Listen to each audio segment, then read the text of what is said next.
Okay, here I'm at the Arby's.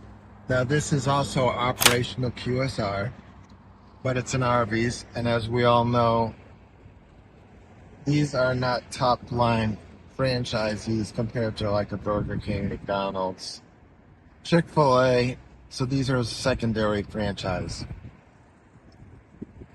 Doesn't mean they're not, could be a great investment.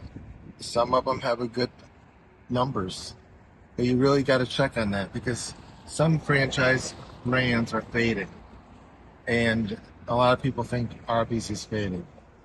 So you want to look at, well, what's how long is this lease is, what the renewals are, what the possible use would be after, if anything happened and this was not renewed and it went dark. So these are all things I'm looking at.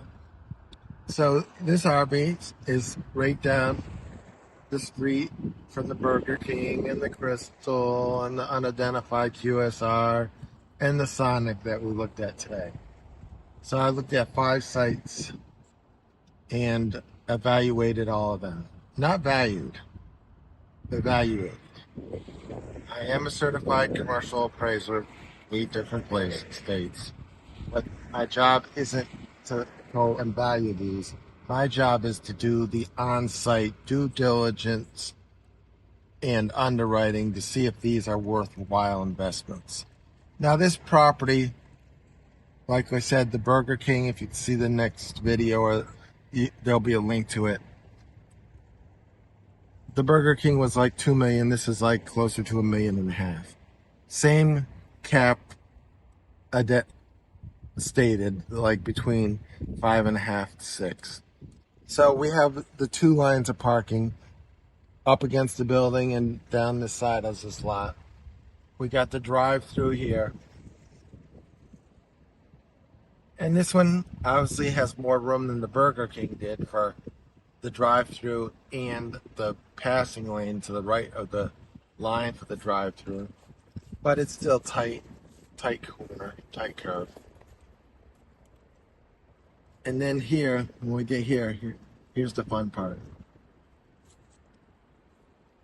So it splits here, and you got good parking on this side. This is where your primary parking area is, where you got double-sided parking.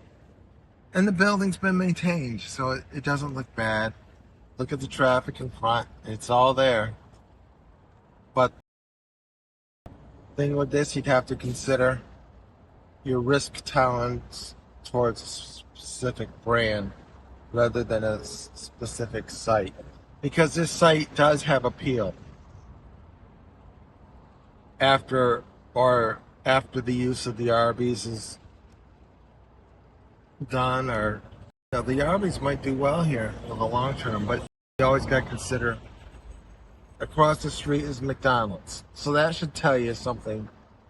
One thing here is, with a McDonald's across the street, this is a divided highway with a concrete separating median. You see it there? It's right there.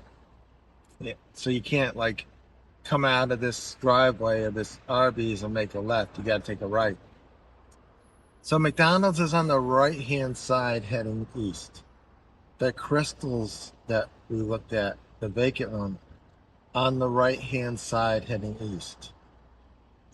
The Burger King was on the left-hand side heading east, and so is the Arby's.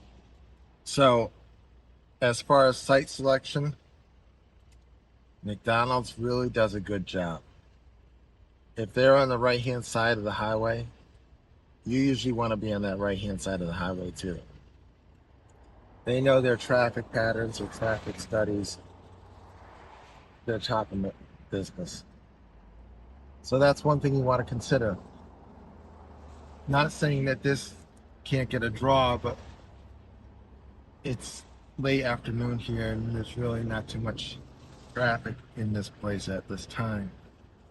So for this one, it's the strength of the leases, and what do you think is going to happen when these leases expire? Do you think it's going to be a renewal or reuse? That's the name of the game when you're looking at this one. Renewal or reuse. good site, but is Arby's a fading franchise?